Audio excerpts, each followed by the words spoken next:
चलिए अब बात कर लेते हैं इलीगल माइनिंग की। कोशिश देश में हो रहे अवैध खनन के कारोबार की परतें खोलना है। पब्लिक इंटरेस्ट में ऑपरेशन पीला सोना के नाम से हमने देशव्यापी मुहिम छेड़ी है। आज पड़ताल मध्य प्रदेश में करनी है, जहां रेत माफिया यानी इलीगल कारोबार सरकारी कर्मचारियों की जान ले रहा है। मध्य प्रदेश के शहडोल में रेत को लेकर एक ट्रैक्टर ट्रॉली को रोकने पर सरकारी पटवारी की हत्या कर दी गई। पुलिस ने आरोपी को अरेस्ट कर लिया, ट्रैक्टर ट्रॉली भी जब्त कर ली। लेकिन बिहार और पंजाब के बाद मध्य प्रदेश की यह घटना शासन के उस झूठ का कड़वा सच है जो राज्यों में अवैध खनन की बात कबूल करने पर भी आंख चुराता है।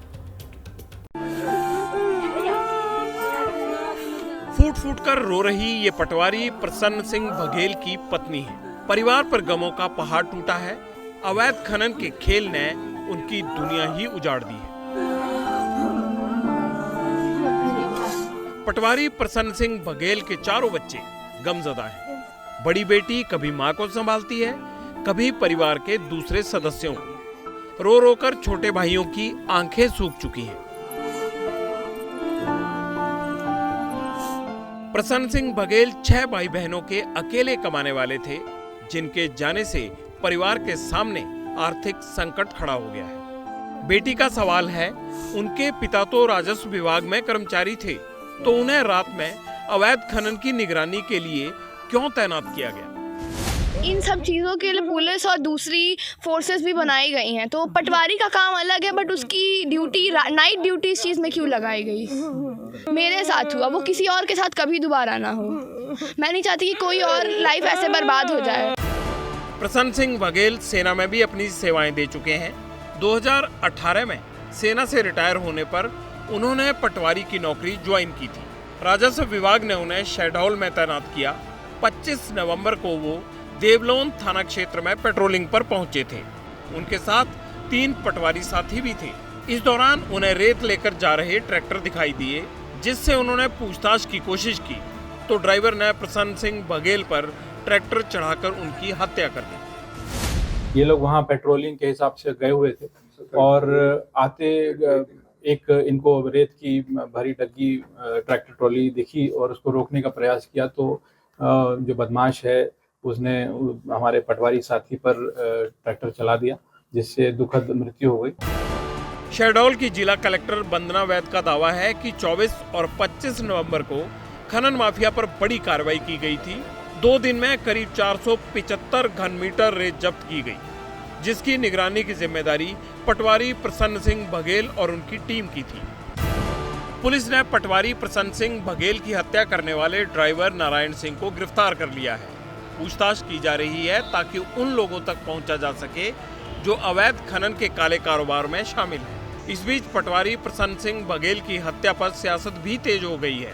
कांग्रेस का आरोप है, मध्य प्रदेश में इलीगल माइनिंग शिवराज सरकार की शय पर हो रही है।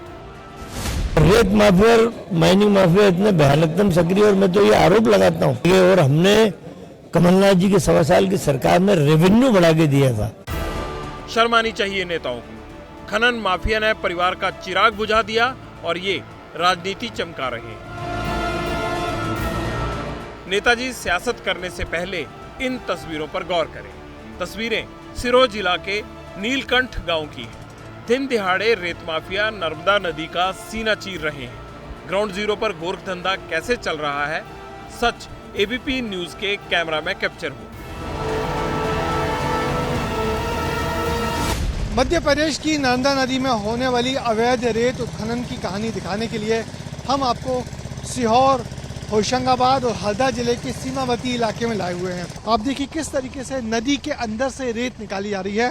आमतौर पर रेत के जो ठेके होते हैं वो नदी किनारे के होते हैं, घाट के होते हैं, मगर नदी के अंदर से नर्मदा को चीर कर रेत निकालने के ये एकदम अवैध काम है, जो यहाँ पे मजदूर या उनसे जुड़े लोग खुलकर करते हैं। रेत माफिया ने स्पॉट एकदम सेफ चुना है। इलीगल माइनिंग ठीक वहां हो रही है जहां 3 जिलों की सीमाएं मिलती हैं। किसी एक जिले की ओर से कार्रवाई होती है तो रेत माफिया दूसरे जिले की सीमा में चले जाते हैं, और जैसे ही वो टीम वापस लौट जाती है, नदी का सीना चीरकर रेत निकालने का काम फिर से शुरू हो जाता है। इस हमाम में सब नंगे। अवैध खनन के इस कारोबार में सिर्फ रेत माफिया ही नहीं बल्कि स्थानीय लोग भी शामिल हैं, जो यूपी और बिहार जैसे राज्यों से मजदूर लाकर इलीगल माइनिंग कराते हैं और वो भी खुल्लम खुल्ला। देखिए, हम उस कश्ती में हैं जहां पर पानी के अंदर से रेत निकाल के लाई जा रही है नर्मदा नदी के को छलनी कर। क्या नाम भाई आपका? उमेश चौहान।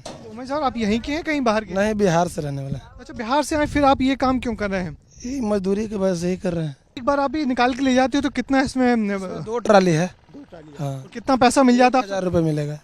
1000। लगता नहीं ये सब अवैध काम है सर का? तो काम है सर, बाकी हम लोग तो भाई चला रहे हैं, लोग तभी तो चला रहे हैं। यानी इलीगल रेत माफिया का पूरा कारोबार व्यवस्थित ढंग से चलता है। अवैध खनन में लगी नावों पर लगे सियासी झंडे इस बात की गवाही देते हैं कि खनन के काले कारोबार में राजनीतिक हस्तियां भी शामिल हैं। रेत निकालने वाले लोगों को राजनीतिक दलों का संरक्षण भी प्राप्त है।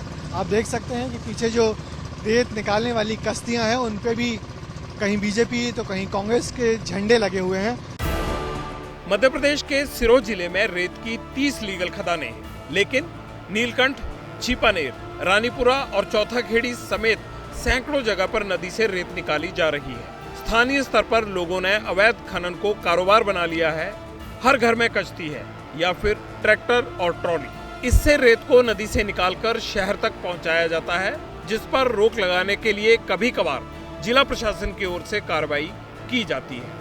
सिरोही के जिला कलेक्टर प्रवीर सिंह का दावा है, बीते 1.5 साल में 450 से ज्यादा केस दर्ज हुए हैं। 4 करोड़ से ज्यादा की पेनल्टी भी लगाई गई है। इस साल अभी अप्रैल से लेकर 156 प्रकरण हमने बनाए हैं और 1 करोड़ 43 लाख की पेनल्टी जो है अवैध उत्खननकर्ताओं पे हम लोगों ने अधिरोपित करी है। जो नावें हैं उन नावों के हम लोग जो है इंजन कई बार जब्त कर लेते हैं। मध्य प्रदेश के 44 जिलों में 101 लीगल खदानें हैं। इनसे 2019 में 1400 करोड़ का राजस्व मिला था। इस साल सिरोही की 30 खदानों को 75 करोड़ रुपए में टेंडर किया गया है, लेकिन मीडिया रिपोर्ट्स के मुताबिक खनन माफिया सिरोही, नर्मदापुरम, हरदा, देवास, नरसिंहपुर, जबलपुर, खरगोन, उमरिया, भिंड, मुरैना और शहडोल जिलों में 5000 करोड़ से ज्यादा की कमाई कर रहा है। और जब प्रशासन की ओर से रोकने की कोशिशें होती हैं तो खनन माफिया हमला करने से भी नहीं डरते। 2015 में मुरैना में खनन माफियाओं ने कांस्टेबल धर्मेंद्र चौहान की हत्या कर दी थी। 2016 में मुरैना में आईपीएस नरेंद्र कुमार को ट्रैक्टर ट्रॉली से कुचल दिया गया। 2018 में छतरपुर के विजावर में आईएफएस अफसर अभिषेक तोमर पर हमला किया गया। इसी साल 5 मई को सिंगरौली में एसआई प्रदीप कुमार पर खनन माफिया ने हमला किया। 6 अक्टूबर को भिंड में खनन माफिया ने पुलिस हिरासत में अपने साथी को छुड़ा लिया। इस दौरान कई पुलिसकर्मी भी घायल हुए। 8 अक्टूबर को उमरिया में अवैध खनन रोकने गए रेंजर और डिप्टी रेंजर पर जेसीबी चढ़ाने की कोशिश हुई। हकीकत यह है कि चंबल नदी में घड़ियालों के लिए रिजर्व 435 किलोमीटर के एरिया में भी धड़ल्ले से रेत माइनिंग हो रही है। चंबल नदी के ठीक ऊपर पड़े ये रेत के ढेर इस बात की गवाही दे रहे हैं कि नदी से रेत का अवैध उत्खनन लगातार जारी है। इसको कोई रोक नहीं पाया। इसी का परिणाम है कि इस क्षेत्र में आप दूर दूर तक देखें, लगातार आप देखेंगे छोटे छोटे ढेर पड़े हुए हैं। लगातार हो रहे अवैध खनन से चंबल रीजन में घड़ियालों की जिंदगी पर भी खतरा मंडराने लगा है, लेकिन शासन को ना घड़ियालों की चिंता है, ना रेत की और ना ही रेत माफिया की। जब कोई बेगुनाह मारा जाता है, सिस्टम हरकत में आता है।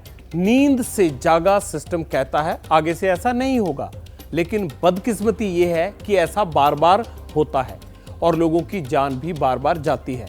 हमारी मुहिम बाकी राज्यों में भी जारी रहेगी, क्योंकि यही पब्लिक इंटरेस्ट है।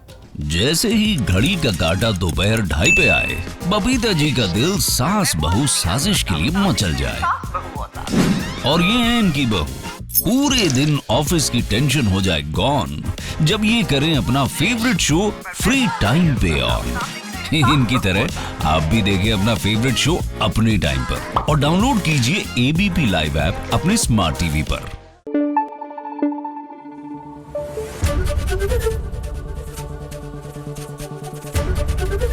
एबीपी न्यूज आपको रखे आगे।